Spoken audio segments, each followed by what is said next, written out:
ಅಸ್ಸಲಾಮು ಅಲೈಕುಂ ವರಹ್ಮತುಲ್ಲಾಹಿ ವಬರಕಾತುಹು. ಸ್ನೇಹಿತರೇ, ಈ ದಜ್ಜಾಲ್ನ ಭಯಾನಕ ಆಯುಧವಾಗಿರುತ್ತದೆಯೇ? 1400 ವರ್ಷಗಳ ಹಿಂದೆ ಇದರ ಬಗ್ಗೆ ಯಾವ ಪ್ರವಚನ ಮಾಡಲಾಗಿದ್ದುದು ಇಂದು ನನಸಾಗುತ್ತಿದೆಯೇ? ಬರುವ ಕಾಲದಲ್ಲಿ ದಜ್ಜಾಲ್ ಎಂದು ಅಥವಾ ಅದು ದಜ್ಜಾಲ್ನ ಆಯುಧಗಳಲ್ಲಿ ಒಂದಾಗಿರುತ್ತದೆಯೇ ಎಂದು ಕಂಡುಹಿಡಿದರೆ, ಇಂದು ಜಗತ್ತಿನ ಹೆಚ್ಚಿನ ಜನರು ಎಐಗೆ ಮಾರ್ಪಟ್ಟಿದ್ದಾರೆ. ಎಐ ಮನುಷ್ಯರನ್ನು ಒಂದು ಮಾಯಾಜಾಲದಲ್ಲಿ ಕಟ್ಟಿಹಾಕಿದೆಯಾದ್ದರಿಂದ ಜನರು ಇತರರನ್ನು ಕೇಳುವುದಕ್ಕಿಂತ ಎಐಯನ್ನು ಹೆಚ್ಚು ನಂಬುತ್ತಾರೆ. ಸಂದೇಹವಿಲ್ಲ, ದಜ್ಜಾಲ್ಗೂ ಅಂತಹ ಒಂದು ಶಕ್ತಿ ಇರುತ್ತದೆ. ಅದು ಜನರನ್ನು ಮಾಯಾಜಾಲದಲ್ಲಿ ಮುಳುಗಿಸುತ್ತದೆ. ಎಐ ಮತ್ತು ದಜ್ಜಾಲ್ ನಡುವೆ ಅನೇಕ ಕಾರ್ಯಗಳಲ್ಲಿ ಎಷ್ಟು ಸಾಮ್ಯತೆಗಳಿವೆ. ದಜ್ಜಾಲ್ ಒಂದು ವ್ಯಕ್ತಿತ್ವವಾಗಿರುತ್ತದೆ, ಮನುಷ್ಯನಂತೆ, ಅದರಲ್ಲಿ ಸಂದೇಹವಿಲ್ಲ. ಆದರೆ ಅವನು ಬಳಸುವ ಸಾಧನಗಳು ಮತ್ತು ಆಧುನಿಕ ಆಯುಧಗಳು ಹೇಗಿರುತ್ತವೆ? ಅವನು ಅವುಗಳನ್ನು ಹೇಗೆ ಸಹಾಯಕವಾಗಿ ಮಾಡುತ್ತಾನೆ?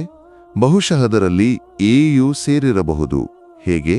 ನಮಗೆ ಅರ್ಥಮಾಡಿಕೊಳ್ಳಲು ಪ್ರಯತ್ನಿಸೋಣ. ಸ್ನೇಹಿತರೇ, ದಜ್ಜಾಲ್ನ ಮುಖ್ಯ ಲಕ್ಷಣ ಅವನು ಸುಳ್ಳುಗಾರನಾಗಿರುತ್ತಾನೆ ಎಂಬುದು. ನಬಿಯವರು ತಮ್ಮ ಉಮ್ಮತ್ಗೆ ಇದನ್ನು ಮತ್ತೆ ಮತ್ತೆ ಹೇಳಿದ್ದಾರೆ. ನೀವು ಎಯನ್ನು ನೋಡಿದರೆ ಅದು ಒಂದು ದೊಡ್ಡ ಸುಳ್ಳಿನ ಶಕ್ತಿ. ಇಂದು ಎಐ ಮೂಲಕ ತಯಾರಿಸುವ ವಿಷಯಗಳು ಮತ್ತು ನಿಜವಾದ ವಿಷಯಗಳ ನಡುವಿನ ವ್ಯತ್ಯಾಸವನ್ನು ಸಾಮಾನ್ಯ ಮನುಷ್ಯನು ಗುರುತಿಸುವುದು ಕಷ್ಟ. ದಜ್ಜಾಲ್ ಕೂಡ ಸುಳ್ಳುಗಾರನಾಗಿರುತ್ತಾನೆ. ಎಐ ಕೂಡ ಸುಳ್ಳಿನ ಆಧಾರದಲ್ಲಿ ಕೆಲಸ ಮಾಡುತ್ತದೆ. ದಜ್ಜಾಲ್ನ ಕಾಲದಲ್ಲಿ ಸಂಭವಿಸುವ ಎರಡನೇ ವಿಷಯ ನಿಜವಾಗಿ ನಡೆಯುತ್ತಿರುವುದನ್ನು ತೋರಿಸದೇ ಇರುವುದು, ತೋರಿಸುವುದು ನಿಜವಾಗಿ ನಡೆಯದೇ ಇರುವ ಮಾಯಾಜಾಲ. ಈ ಮಾತುಗಳನ್ನು ನಾನು ಸ್ವಂತವಾಗಿ ಹೇಳುತ್ತಿಲ್ಲ. ಹಜರತ್ ಅಬ್ದುಲ್ಲಾ ಇಬ್ನು ಮಸೂದ್ ರಜಿಯಲ್ಲಾಹು ಅನ್ಹು ಅವರೇ ಇದನ್ನು ವಿವರಿಸಿದ್ದಾರೆ. ನೀವು ಎಯನ್ನು ನೋಡಿದರೆ ಇದು ಸಂಪೂರ್ಣವಾಗಿ ಹೊಂದಿಕೊಳ್ಳುತ್ತದೆ. ನಿಜವಾಗಿ ನಡೆಯುತ್ತಿರುವುದನ್ನು ತೋರಿಸುವುದಿಲ್ಲ, ತೋರಿಸುವುದು ನಿಜವಾಗಿ ನಡೆಯುವುದಿಲ್ಲ. ಮೂರನೇ ಮುಖ್ಯ ಅಂಶ, ದಜ್ಜಾಲ್ ಮನುಷ್ಯರನ್ನು ತನ್ನ ಗುಲಾಮರನ್ನಾಗಿ ಮಾಡುತ್ತಾನೆ. ಹೇಗೆ? ಅದಕ್ಕೆ ಒಂದು ಉದಾಹರಣೆ ಆರ್ಟಿಫಿಷಿಯಲ್ ಇಂಟೆಲಿಜೆನ್ಸ್, ಅಂದರೆ ಎಐ. ಇಂದು ಜನರು ಎಐ ಮೂಲಕ ಅದರ ಗುಲಾಮರಾಗಿ ಬದಲಾಗುತ್ತಿದ್ದಾರೆ.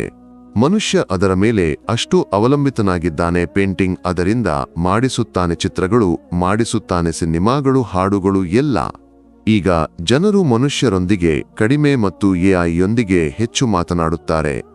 ಅದು ನಿಮ್ಮ ಮನಸ್ಸನ್ನು ಓದಿ ನಿಮ್ಮ ಮೂಡ್ಗೆ ಅನುಗುಣವಾಗಿ ಅಂತಹ ವಿಷಯಗಳನ್ನು ನಿಮ್ಮ ಮೊಬೈಲ್ ಮತ್ತು ಜೀವನದಲ್ಲಿ ನೀಡುತ್ತದೆ. ನೀವು ಅಚ್ಚರಿಗೊಳ್ಳುತ್ತೀರಿ ಮತ್ತು ಅದರ ಹಿಂದೆ ಹೋಗಲು ಬಲವಂತವಾಗುತ್ತೀರಿ. ದಜ್ಜಾಲ್ನ ಮುಖ್ಯ ಫಿತ್ನಾ ಸುಳ್ಳು ಮತ್ತು ಮಾಯಾಜಾಲವಾಗಿರುತ್ತದೆ. ಅವನು ಜನರ ಪೋಷಕರನ್ನು ಅವರ ಕಣ್ಣು ಮುಂದೆ ಜೀವಂತಗೊಳಿಸಿ ತೋರಿಸುತ್ತಾನೆ. ಒಂದು ಕೈಯಲ್ಲಿ ಸ್ವರ್ಗ ಮತ್ತು ಮತ್ತೊಂದರಲ್ಲಿ ನರಕ ಇರುತ್ತದೆ. ಆದರೆ ಇದೆಲ್ಲ ಕಣ್ಣಿನ ಮೋಸ. ಮನುಷ್ಯ ಅಂತಹ ಮಾಯಾಜಾಲದಲ್ಲಿ ಅಷ್ಟು ಮುಳುಗಿ ಹೋಗುತ್ತಾನೆ, ಸತ್ಯ ಮತ್ತು ಸುಳ್ಳು ಏನು ಎಂದು ಗುರುತಿಸುವುದು ಕಷ್ಟವಾಗುತ್ತದೆ. ಇದು ನನ್ನ ಒಂದು ದೃಷ್ಟಿಕೋನ ಮತ್ತು ಅಭಿಪ್ರಾಯದನ್ನು ನಾನು ನಿಮ್ಮ ಮುಂದೆ ಇಟ್ಟಿದ್ದೇನೆ. ನೀವು ಇದರಿಂದ ಹೇಗೆ ತಪ್ಪಿಸಿಕೊಳ್ಳಬಹುದು? ಮೊದಲು ನೀವು ಎಯ ವಿಶೇಷಜ್ಞರಾಗಬೇಕು. ಅಂದರೆ ಯಾವ ವಿಷಯ ನಿಜವಾದದ್ದು, ಯಾವುದು ನಕಲಿ ಎಂದು ನಿಮಗೆ ತಿಳಿಯಬೇಕು. ಕಾರಣ ನೀವು ತಿಳಿಯದೆ ಮತ್ತು ಗುರುತಿಸದೆ ಕುಳಿತರೆ ನೀವು ಅದರ ಫಿತ್ನಾದಿಂದ ತಪ್ಪಿಸಿಕೊಳ್ಳಲಾರರು. ನಿಮ್ಮ ಆಧ್ಯಾತ್ಮಿಕ ಶಕ್ತಿಯನ್ನು ಬಲಪಡಿಸಿ. ಪ್ರತಿ ಜುಮ್ಮುವಾ ದಿನ ಸೂರತುಲ್ ಕಹಫ್ ಓದಿ, ಕಾರಣ ಅದನ್ನು ಓದಿದವನು ದಜ್ಜಾಲ್ನ ಫಿತ್ನಾದಿಂದ ಸುರಕ್ಷಿತನಾಗುತ್ತಾನೆ. ಅಲ್ಲಾಹು ನಮ್ಮನ್ನು ದಜ್ಜಾಲ್ನ ಫಿತ್ನಾಗಳಿಂದ ರಕ್ಷಿಸಲಿ. ಆಮೀನ್. ಅಸ್ಸಲಾಮು ಅಲೈಕುಂ ವರಹ್ಮತುಲ್ಲಾಹಿ ವಬರಕಾತುಹು.